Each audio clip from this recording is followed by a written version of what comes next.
Welcome to Improv for the Podcast. On this week's episode, we're joined by Bohdan, who will tell us all about his improvisational journey. We'll play a couple games, and most importantly, learn how he improved his life. Let's hit it.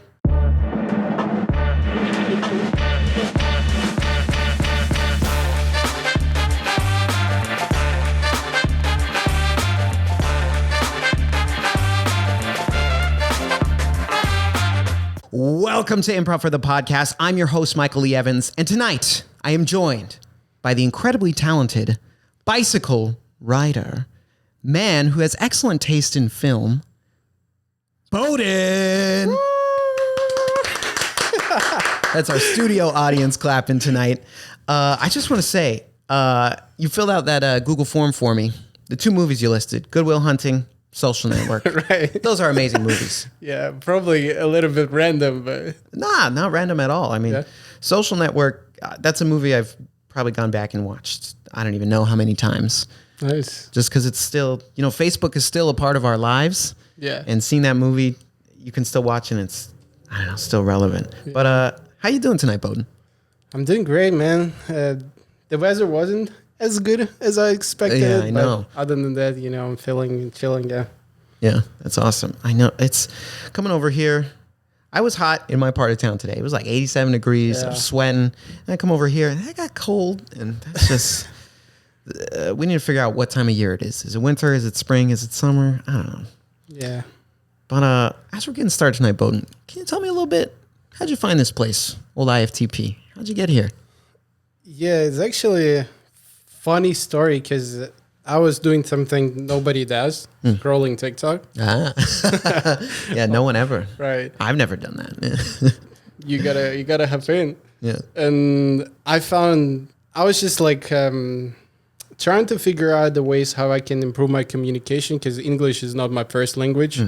And I don't know, I always had a struggle with that, like even from the young age, even not on English, like just in general, like trying to be out there, trying to talk to people, trying to be more communicative. And one of the TikToks I found was the guy who was like, yo, if you want to improve your communication skill, is a big guy on the internet. His name is Vinh, V-I-N-H. He's like Vietnamese, Australian guy. And he was like, if you want to improve your communication skills, sign up for improv classes. And I was like, what improv? Like, I heard this for the first time. Like, I never heard this word before. Yeah. And I was like, okay, let me go on Google, trying to find some improv classes near me. Yeah. And I found IFTP. Wow. Put it out there. Didn't sign up for like a couple months because, it's a hard decision. You got to do something new that you've never done before. And you have like a little context about it, like what it is going to be. But it sounds scary. Yeah. And I have this... like a paper on my wall that says do things that scares you. And I was like, okay, like I have to lock it in, and went there, enjoyed it ever since. And that's how you ended up here. Yeah. Okay. So I want to dig into that a little more later, but before we do, we got to play some three things. So I've got some categories. I'd say two of them are related to you. Have you played three things before? No. Okay. Well, I'll give you a little preview. Basically, I'm going to name a category, like I'll say types of fruit, and then you're just going to list three things from that category.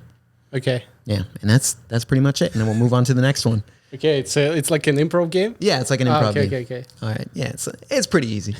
All right, you ready? Yes. All right, here we go. These are three things. First category, reasons to be late for work. Overslept. 1. Got sick. 2. Had school. 3. Very nice. Next category. Tricks you can do on a bicycle. Tricks I can do. Riding without the hands. 1.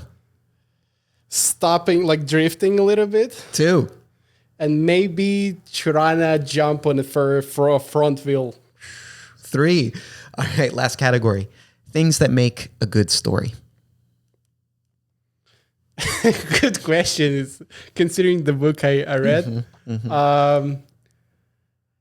Yeah, so there's got to be this moment, like 5-second moment in the story, and it's got to be told at the end usually. So each story, it's not like you talking. Like there's got to be 5-second moment. you gotta raise the stakes somehow. There's different things that you can do, like different methods, but you gotta like make the story worth it. And the third one is start from describing like environment where you're located or what's going on like outside of you, so people like not listen to your story, but they can live your story. You know? These are 3 things. All right. Sure. Very nice. So we're going to circle back on that. Those are great reasons to be late for work. That was that first category. Have you ever done any of those things and been late for work?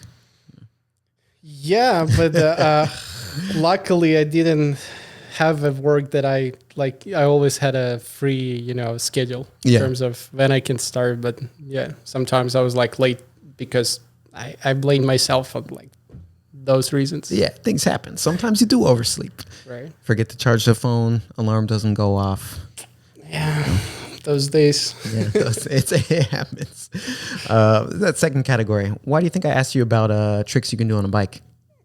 Because I'm biking 24/7. You're biking 24/7. All right. Do you drive in LA or are you only bike? Only bike. Okay. I do have a driver license, which have been expired for the last couple of months. So technically, I am only biking right now. Yeah. Because you don't want to go to the DMV, huh? Yeah. And I don't know. I live close by to all the places I need to go. So yeah. I mean, that's a good enough reason. It's better for you. It's cheaper. Yeah. No traffic. Well, traffic, but better probably. Yeah. And you spend more calories, all this healthy stuff. That's true. Yeah, way healthier for you. Oh, man. What if I told you I'm bad at riding a bike as an adult? Oh, no. I know. I don't know what happened. Did you ride were you good at the childhood? Yeah. And then I just didn't ride one for a long time. Yeah. And then now, I don't know what happened. They said once you learn how to bike, you'll never, I don't think it's true. Yeah. My wife makes fun of me. She's like, "Why you forgot how to ride a bike?" You got to start with the four-wheeler, Okay. Is that so? I gotta get some training wheels on there. Right. Okay. All right. Any tips for me? 4 wheels. All right. Just go on a Venice Beach boardwalk. Okay. Where a bunch of people are walking. It's gonna be crazy over there. And you're trying to maneuver around them, and then you're good to go on any road. Just try not to hit anyone. Right. Yeah. If I can ride at Venice, I can ride anywhere. Right, that makes sense. That's how I learned it. Okay. Hey, you know what? Do scary things. There you go. That's it right there. Okay. Last category. Why did I ask you about storytelling? Why did you ask me? Yeah. Why do you think? Because I was reading the book called Story Warzy, and I think that's why. Yeah. Tell me about that book a little bit. Yeah, I actually read it recently, and I read a bunch of books, but I remember only the recent ones and some very important moments from all the other ones. But Story Warzy, it somehow opened how I view the storytelling, because it's one of those things in communicating to people. You can be good at improv, you can be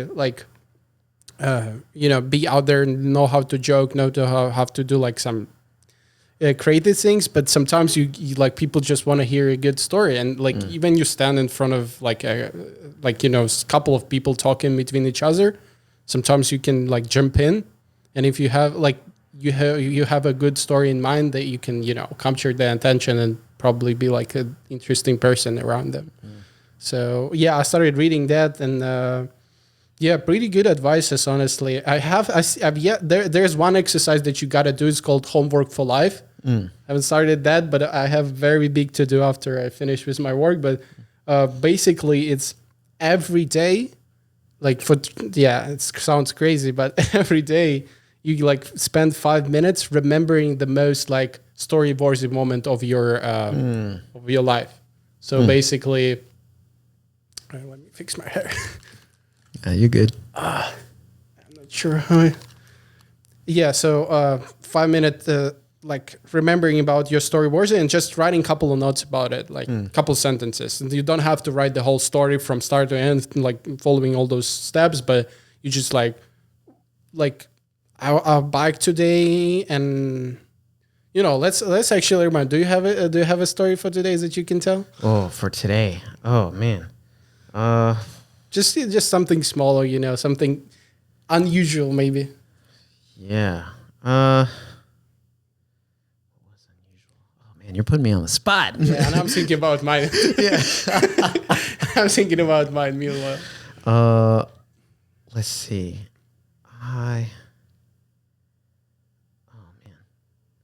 Oh no. Oh now see, now I'm judging my day. I'm like, well, my day was boring. This is the exciting part of my day right now. Yes. Doing this podcast. Yes. Okay. I have a story. Okay. So I recently found out I need to get my wisdom teeth removed. Mm-hmm. And I called up my dentist today because I'm trying to schedule that to get that done. Mm-hmm. I'm pretty old to have that happening. Usually people are teenagers, but I'm 31 and I got to get that.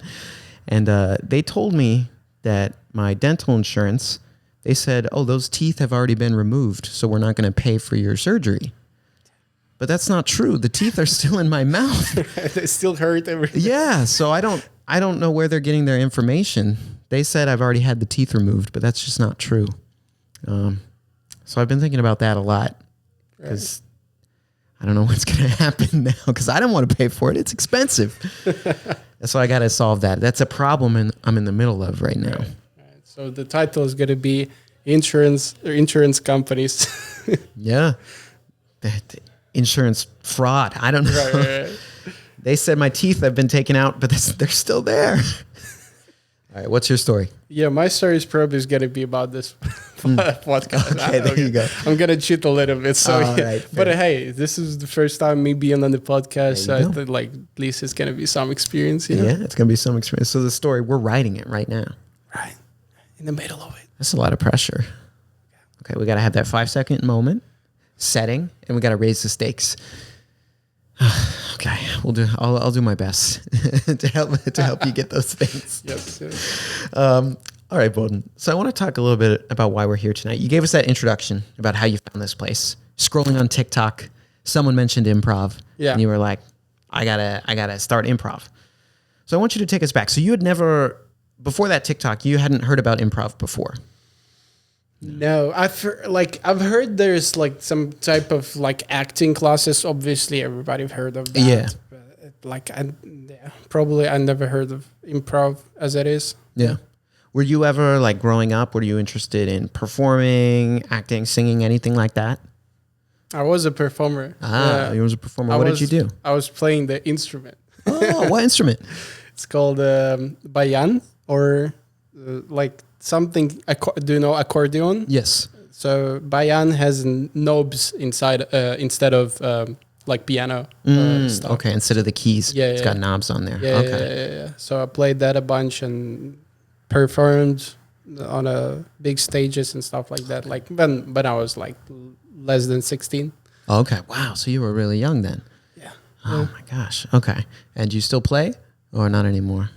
They don't have too many bayans in the USA, unfortunately. Yeah. But I stopped playing when I got to the high school, got different priorities. But it was I still think it's a good experience. Yeah, absolutely. Did you play with the orchestra, a bunch of other musicians? I did play in the orchestra. I did sing in the choir, right? Yeah. That's what it's called. Choir with a bunch Choir, of choir with a bunch of kids and stuff. Oh my gosh. Okay, so you're very talented musically then. I mean, it had to have it was everybody went through it because I went to the musical school, so it was different everybody classes. was doing that. Yeah. Okay. Yeah. Mm-hmm. Do you miss it at all? I sing a lot when I'm home, when I'm showering. Yeah. Sometimes my neighbors knocking on the door because of it. But I like music. I don't know.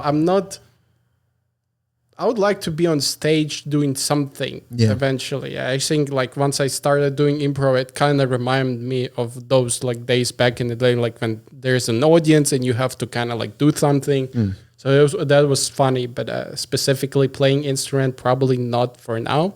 Yeah. But yeah. I don't know. You could introduce some folks to the bayan. That could be pretty cool. Right. I'd like to hear it sometime. Yeah, we gotta find it in California. I haven't found too many instruments like that yet. Okay. I bet somewhere. Yeah. California's got a lot of stuff. We do okay. All right. So you said kind of once you got to high school, you started giving up some of those things. You're just other interests, focus on your classes or sports or other stuff.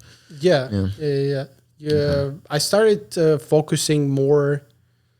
I kind of like switched the mindset a little bit that I have to kind of like start thinking about my future, because musical school was part of like parents said me to do this, and I was like, okay, like bad. I'm gonna try do my best at it, because my parents were always like do this. Yeah. But then like I found out about programming in my high school, and I've heard some people were earning good money back in my country, so I was like, okay, let me try to do that, because like Bayan doesn't give me too much money, too much independence from parents, and stuff like that. So I was like, let me hustle up with that. And I just shifted. Like I try to focus on one thing only, even from high school years, trying to not spread myself too much. So I was just like, okay, man, let's try to be the best at programming. Yeah. And somehow Bayan didn't got into the story afterwards. So programming, is that what led you here then? To LA? Actually, yeah. But like I started programming was when I was like 16, 17, right about the age when I stopped musical school. And ever since I was grinding, working in a couple of tech companies, getting internships, getting experience behind my back. And somehow I got lucky and got one internship here in LA and moved to LA. Yeah. Wow. That's pretty cool.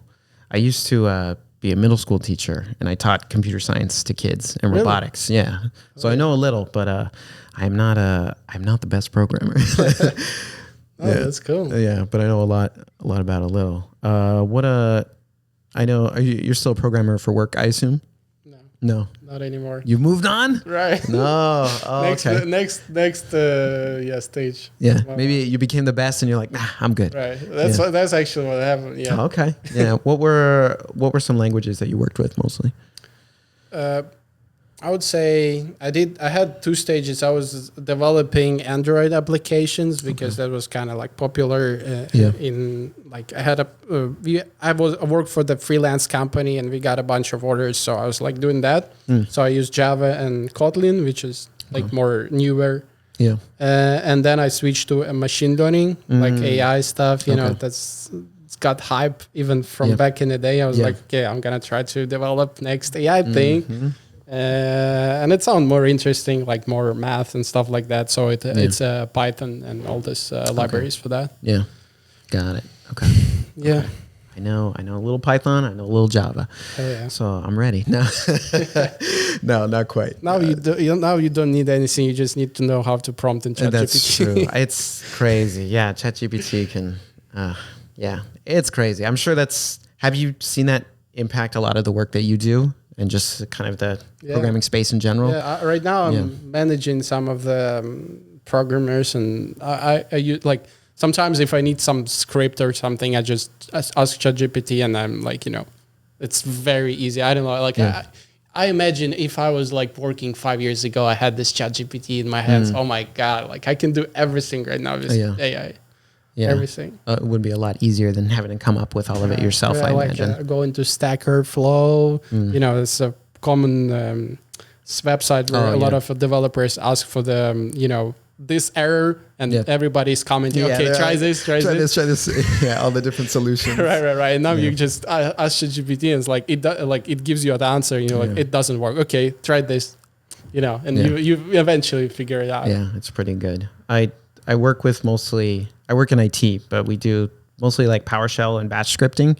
So, pretty simple stuff, just making computers do things, right? But we've used AI a little bit and it's pretty good. It's awesome. It's awesome. Yeah. It's like you said, 5 years ago. Wow. Pretty crazy. Okay. So you moved to LA. And eventually you're scrolling on TikTok, like you said. Right. Everyone's probably done that at least once, right? At least once. It's hard to get away. I'm not on TikTok anymore, but I was for a while, like during COVID. Oh man, a lot of TikTok. But that's That's why I had so to get addictive. off. Yeah, so addictive, I was spending a little too much time on there. But that's amazing. You saw this video, and then you're just like, yeah, improv. So you mentioned that philosophy you have, kind of tying in, right? Do scary things. Mm-hmm. Is improv one of those first scary things you feel like you've pushed yourself to do, or have there been other things as well that you've tried? No, there's definitely were a couple more before that.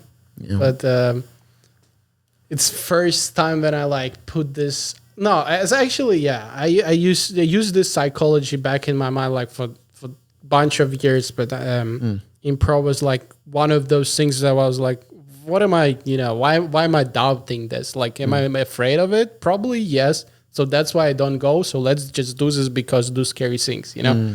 So, yeah, but it's been my philosophy for a good chunk of time. Sometimes I just have to like remind myself if I'm like a little bit scared, that's what you got to do. Yeah.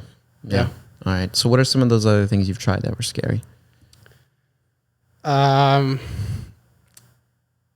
Yeah, so I don't want to know if I want to go too deep, but like whatever you feel comfortable sharing. There was like obviously war in Ukraine when I was in Ukraine. Yeah. So that was something I was a little bit something unusual that happened to me, and it wasn't like something I was expecting.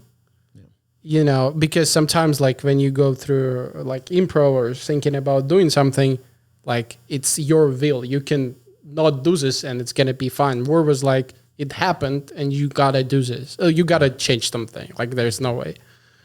You stay the same otherwise, Yeah. The consequences are not going to be that good. So I was like, the others.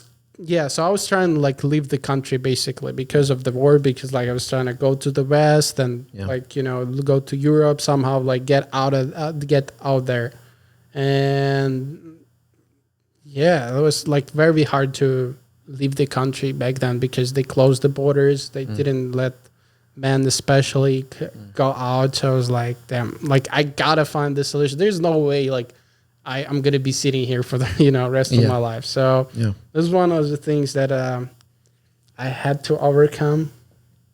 That like got, and by the end of it, it got me like a very good boost of confidence that I can actually, like, if I set the goal, if I want to do something, like I will do this, like just repeating myself day in, day out, because everybody was telling me like, you can leave.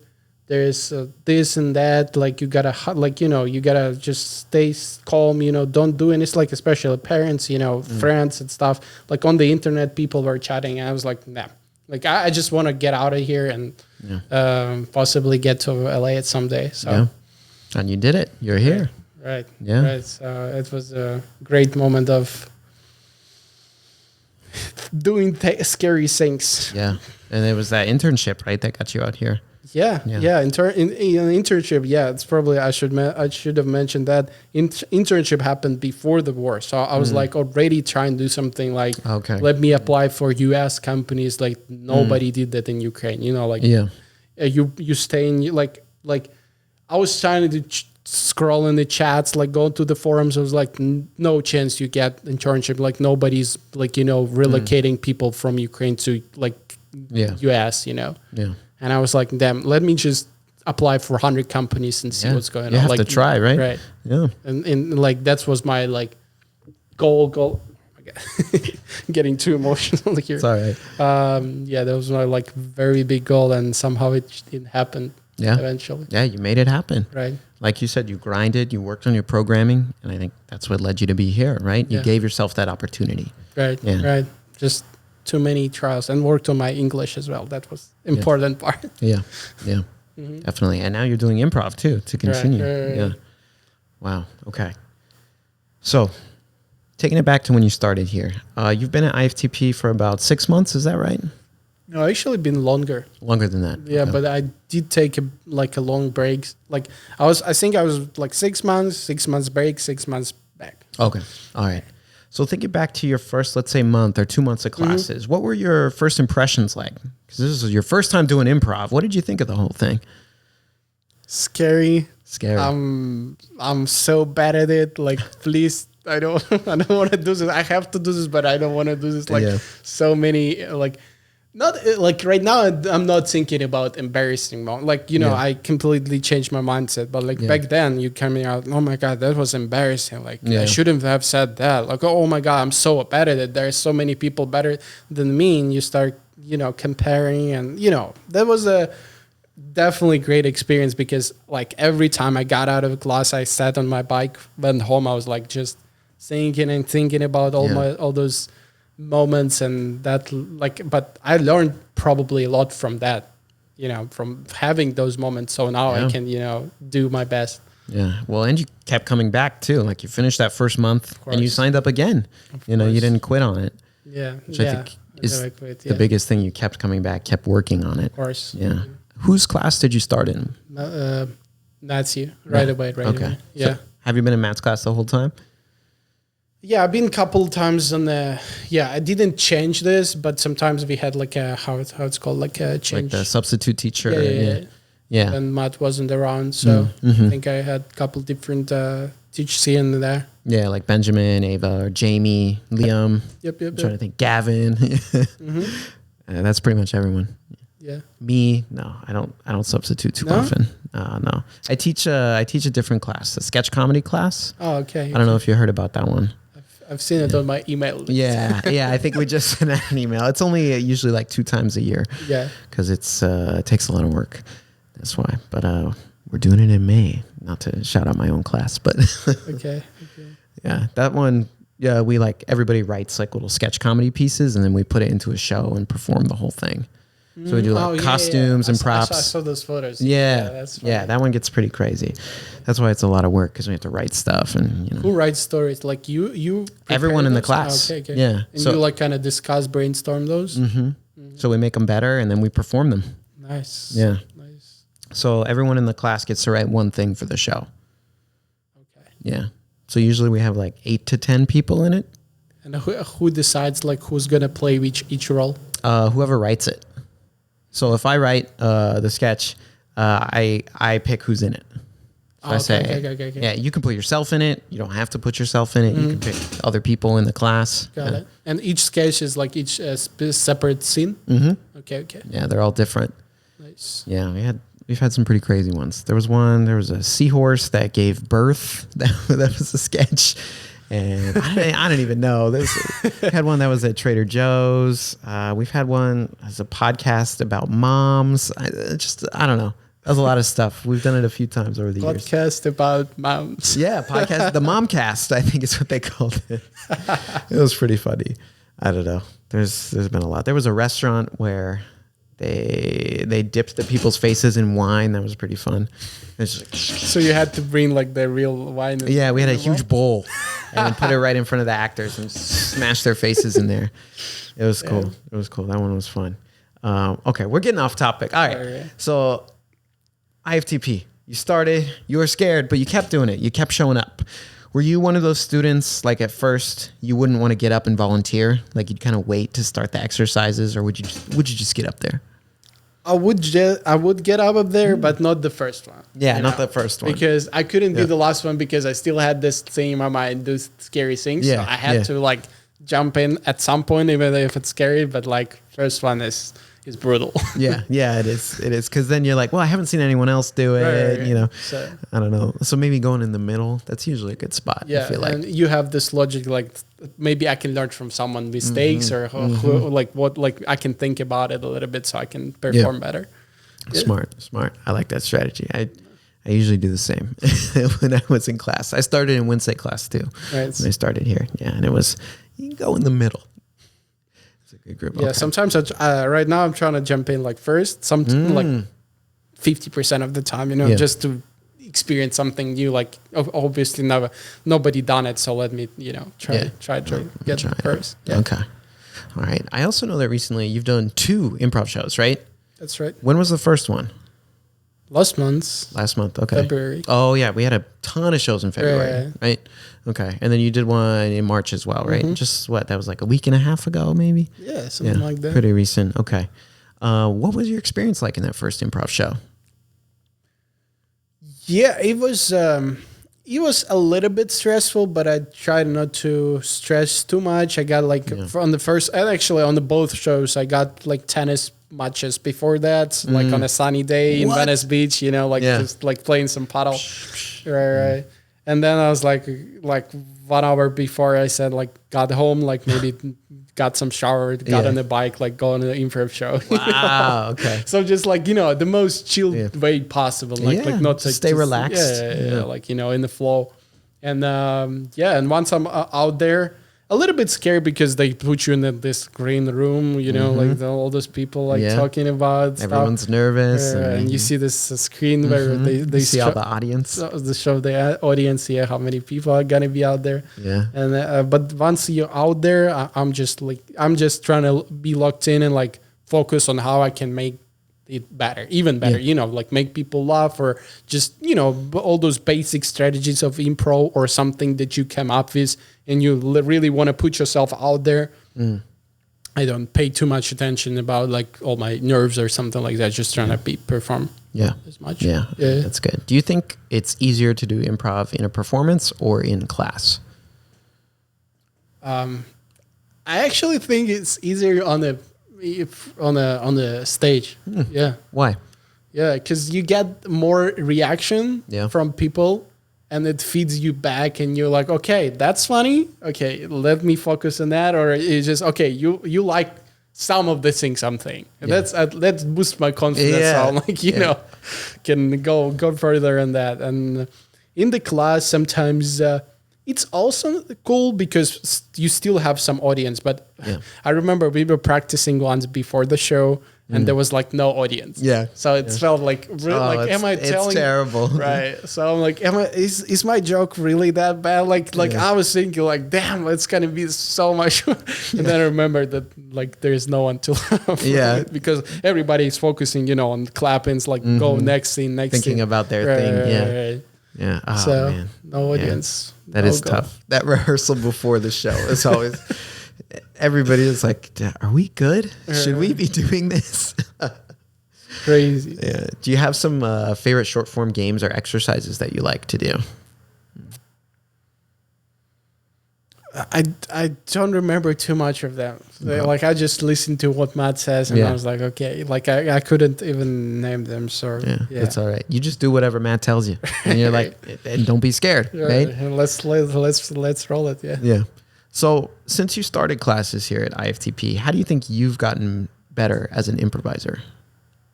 As an improviser, so much better. Yeah. Like I was just literally zero, like zero as much as it could be, you know. I was shy, like, you know, even on the first like zip dab dub, like I was like, you know, it's too much in my head. Should I like look at the person or should I like look at the floor or something, you know, like that basic stuff. I was like so nervous and always inside my shell for some reason. I couldn't, like Matt was telling like, okay, forget it. Like I think he was telling personally to me but he was telling to everybody obviously, but he was like, forget everything outside this class. Just like, let's have some fun. Don't care about like what's gonna happen. You just put it out there, and but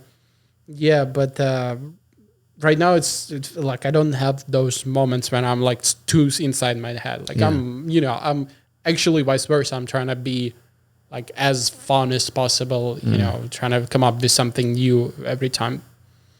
Yeah, which I think is one of the hardest things to learn. Instead of like thinking and overthinking everything that you do, just roll with it, be fun, be in the moment. It's just easier because I'm probably the part of it is because like I'm so used to doing this, so there's no scary things left. You know, like you come here, yes, you're gonna have some exercise. Like yes, some, you know, like before you were nervous, not know what's gonna happen and stuff. But right now it's rules of the game. You just putting the most like, you know, creative, trying to be not yourself, like not yourself, but you know, trying different stuff. Yeah, definitely. Yeah, I mean, like you said, you've done plenty of scary things already, so this is not so bad. Right. Yeah. Okay. Gotta remind yourself. Yeah, it's a good reminder, a good thing to have written down. Do you see that every day? That message? Yeah, I have a bunch of like just a white like paper. Yeah. on a tape on the wall. Yeah. some people do like, like fancy poster or something. Yeah. I'm just putting those on the tape, like to remind myself. But it works. Right. I mean, you're here, right? You're doing a podcast. Mm-hmm. Okay. So we talked about things I feel like you've gotten better at. You've got class later this week, right? What's something you think you want to work on in class this week? You want to get better at? Yeah, we actually had this question last week. Oh, really? Before the class. Oh, that was the question of the week. All right, Yeah. So I had to think about that. But I would say work on different characters, because obviously we like to stick to whatever we know is working. Yeah. But sometimes putting yourself out there, being like that crazy lady, or being that like old woman, or, like those are actually easier.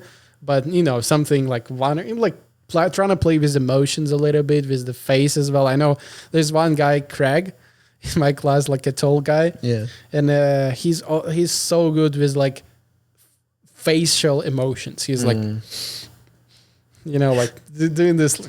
Yeah.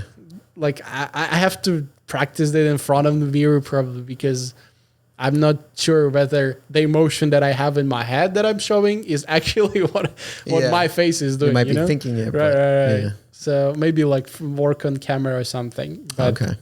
Yeah, like practicing that too. Yeah, thinking about characters and facial expressions, things like that. Yeah. That was pretty good right there.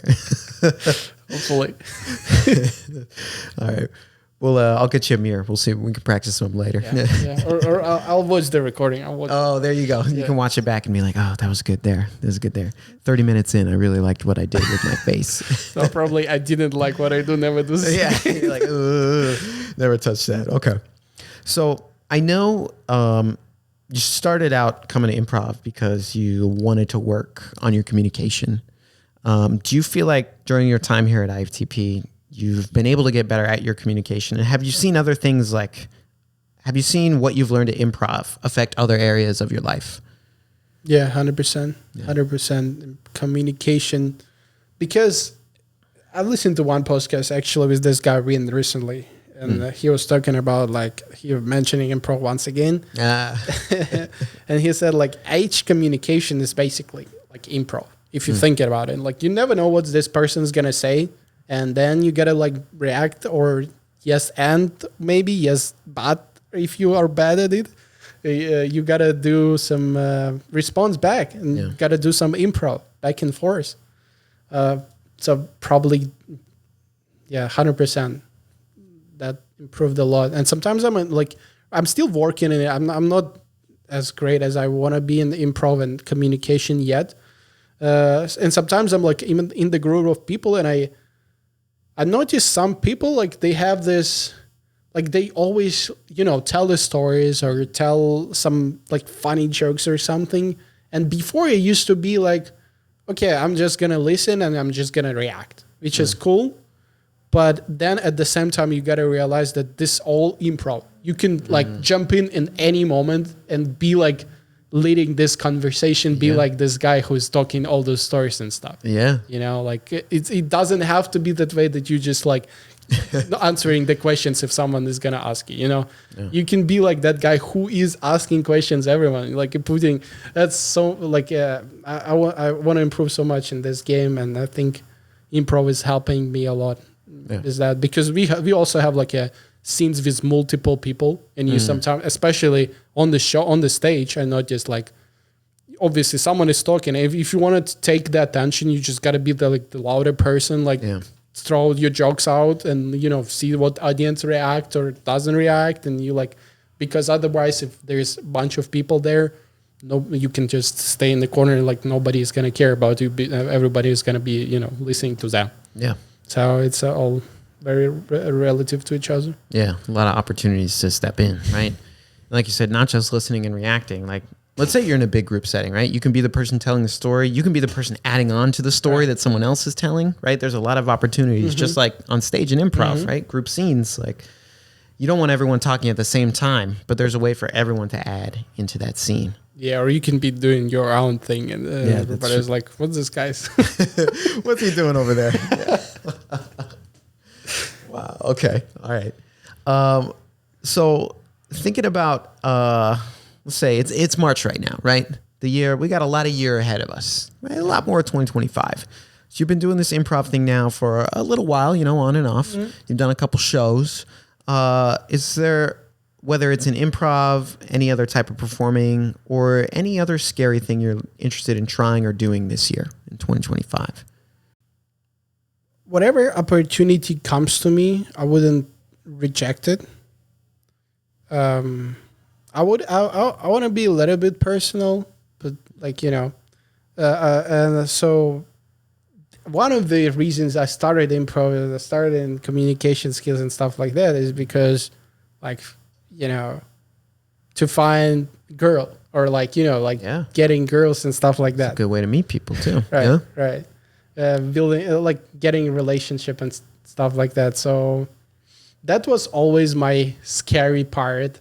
Obviously, I like to speak to any person. Yeah. But obviously, attention from a good-looking girl is always is always out there.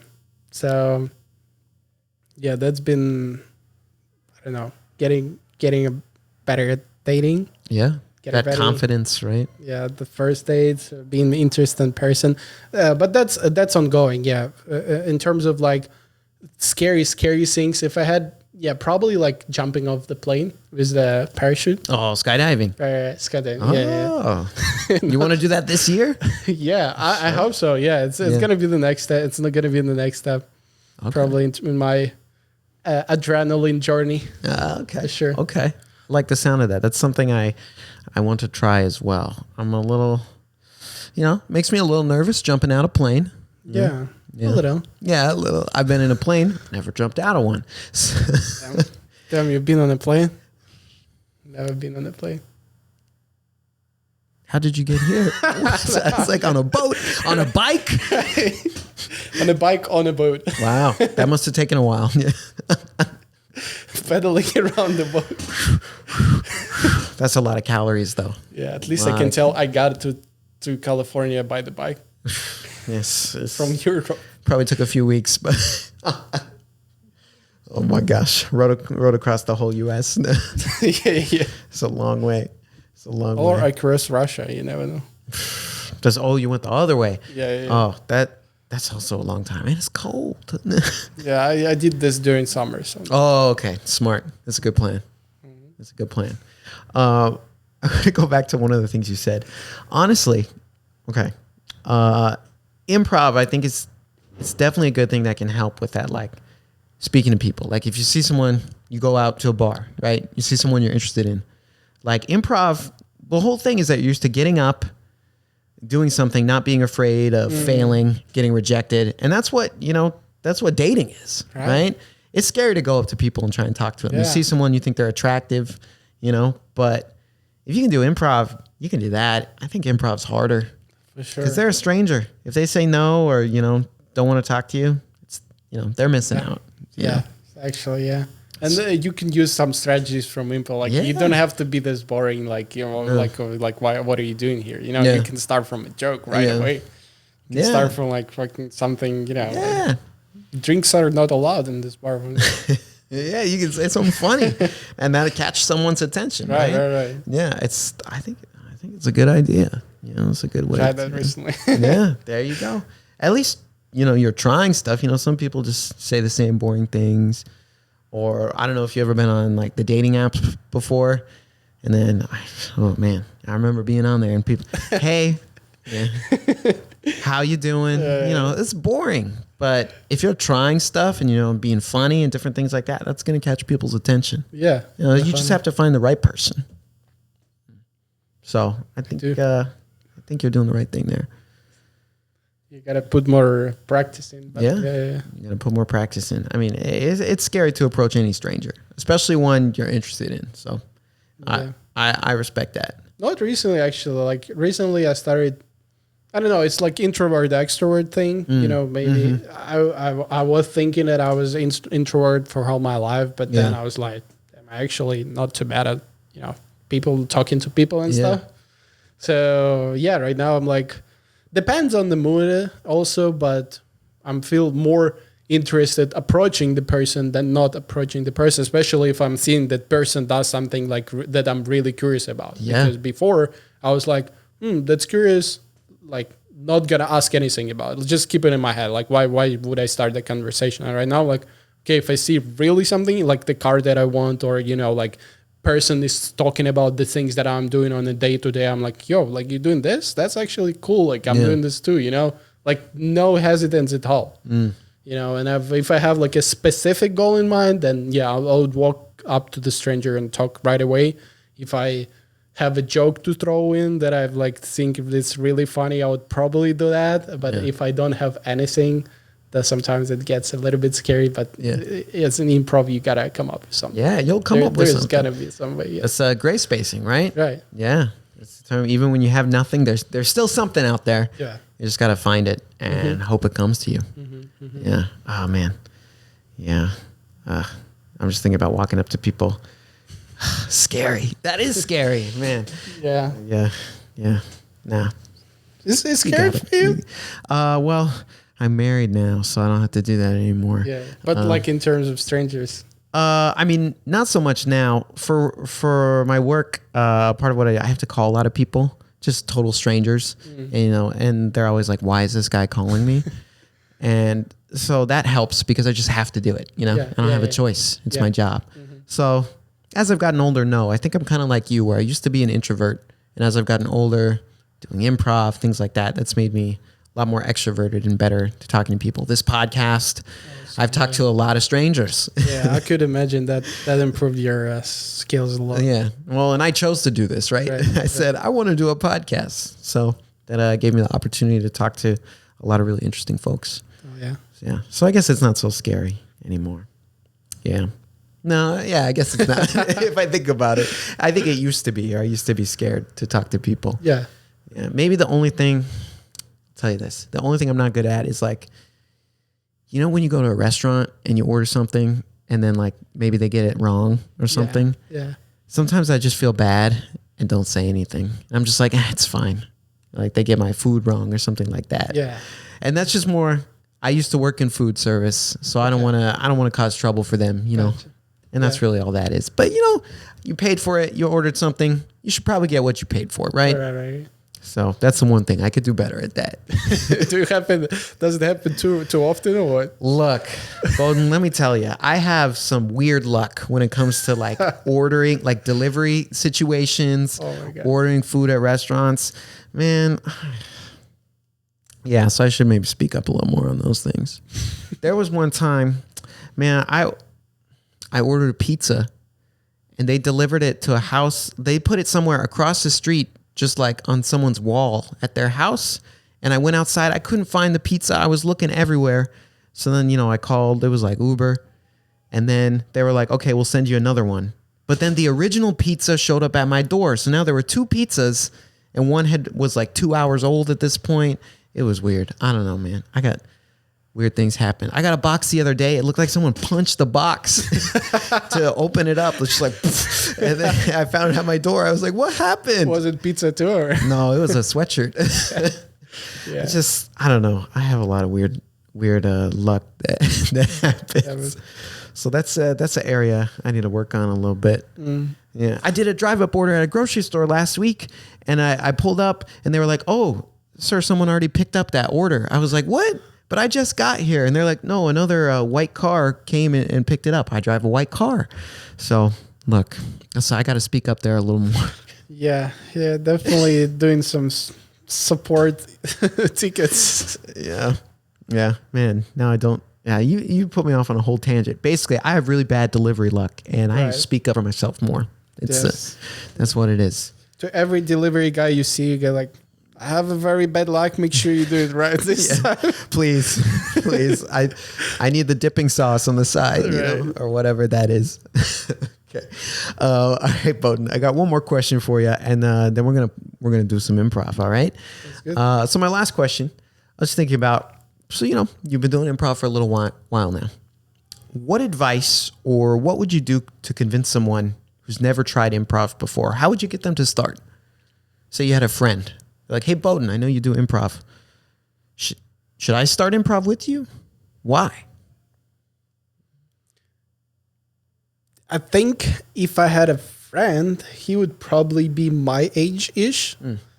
And a lot of people of my age or younger or even a little bit older are all in their phones, all in their social media. Yeah.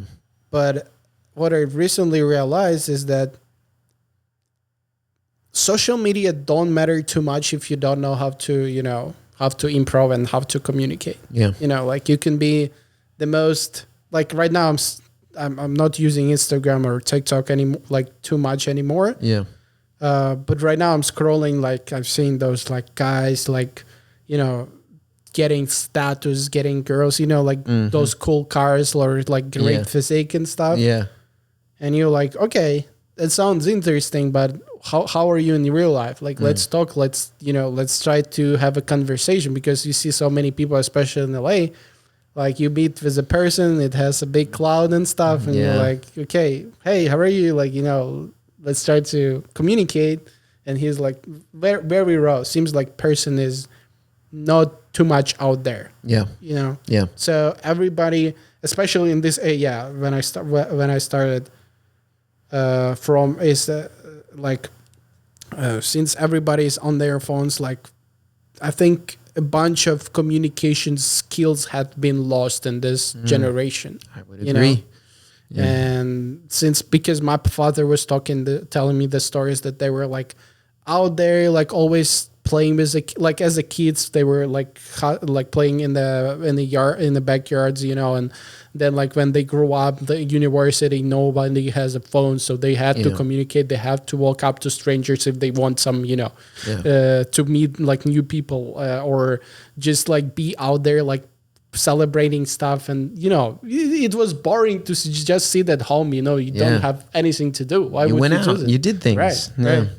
And you learned at the same time how to be interesting person. Everybody had like a decent level of communication, whoever you're going to ask, like from the older folks, right? Yeah. And right now, you don't have to, if you don't want to walk out of your house and just scroll TikTok all day, and you're going to be just fine. But like then when person meets like another person, it doesn't get too much interesting, like too much entertaining, and like it's better to scroll on TikTok than to talk to this person. So I would definitely say like some people are good at it because like some family or they grow up in the environment when they had to practice that. But I think most of the people are gonna benefit to, like especially my age, gonna benefit a bunch from doing stuff like that, because on improv, I'm gonna tell a little bit. You kind of like practice. You kind of like don't be afraid to fail, because in real life, like if you fail, you might, can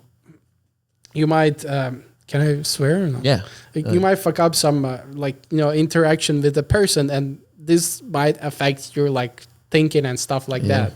Like especially if you meet some new stranger and you're trying to talk to her or to him. And you throw something bad, and it's like, damn, it was so bad, and you like take it personally. Yeah, and you keep thinking about it.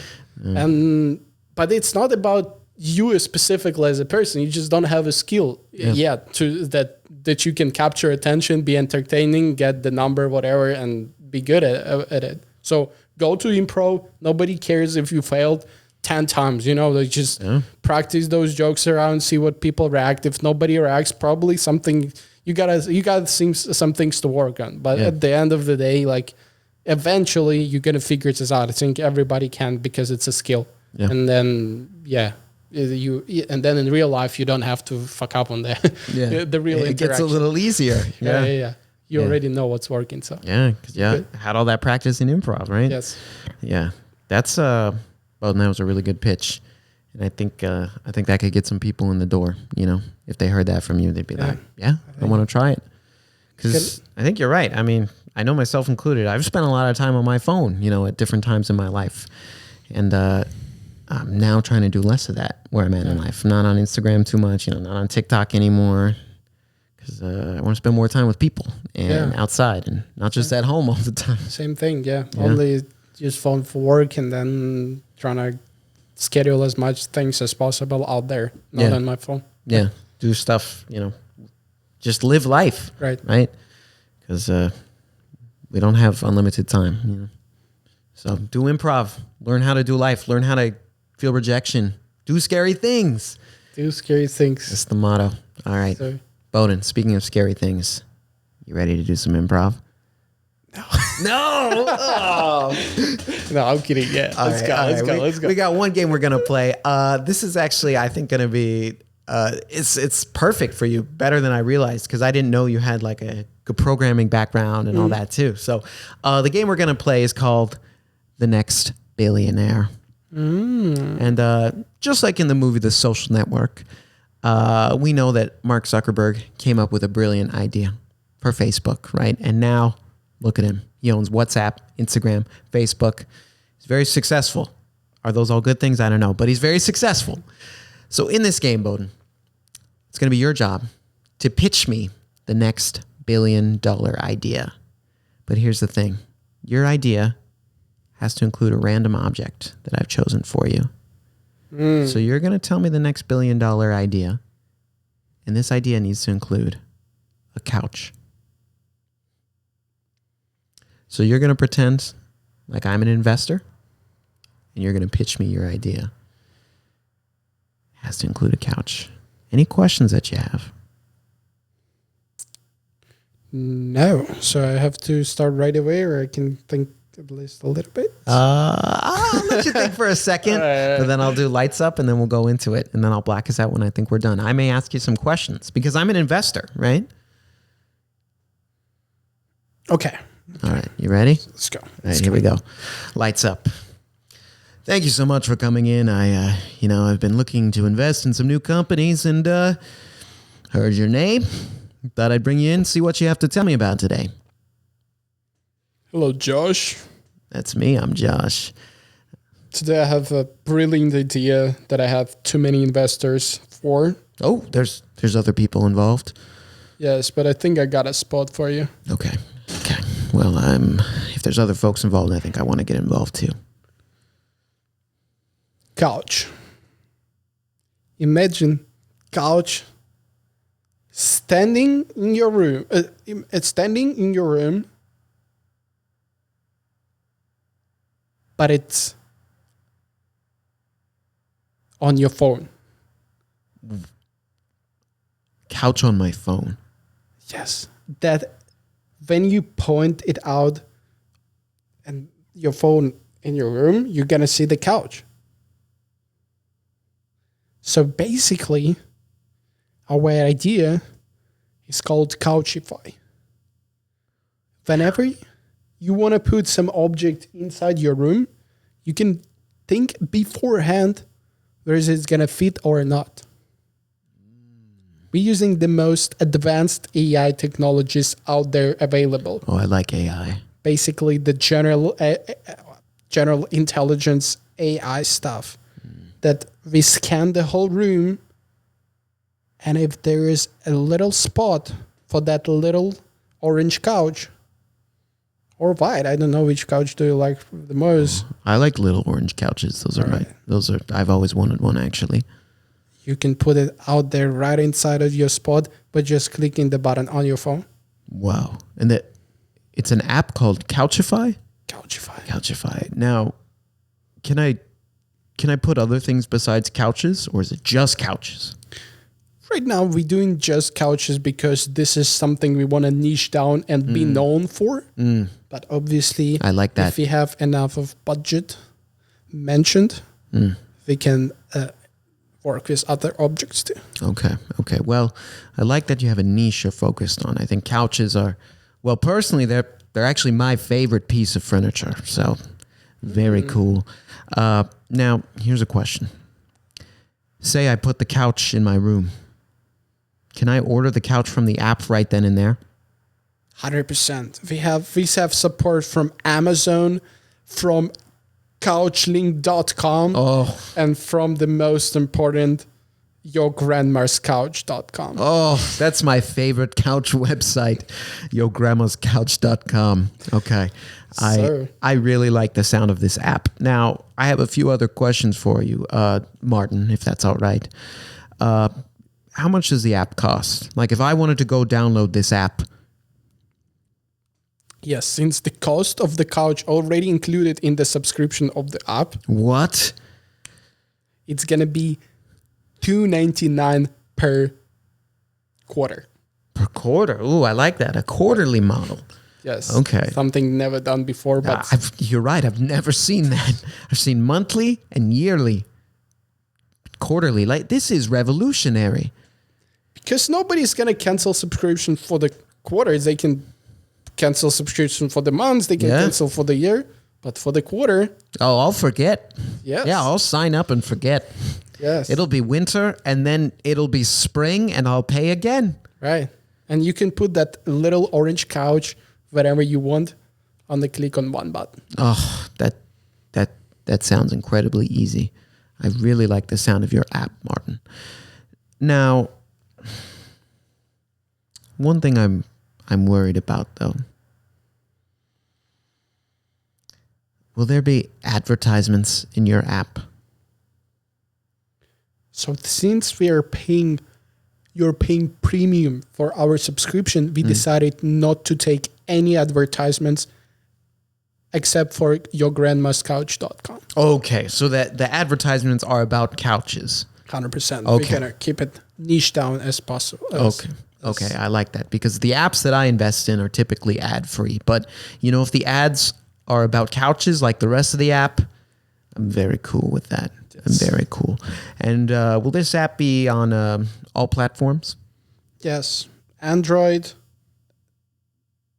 Huawei, Apple. Okay, so we're getting into the Chinese market. 100%. Excellent. They need those little orange couches Excellent. because they don't have too much space for the big blue couches. You're right. Yeah, those orange ones are better for smaller size houses and apartments and things like that. I live in a studio. It's very small because, although I'm very rich, I feel like I don't need too much space. Let me tell you, Josh, I can picture the little orange couch in your studio right now. Oh my gosh. Okay. I got to ask. Say I download your app, right? I'm at home. I pull up the couch. I look at it in my living room. Can I share what I see with a friend?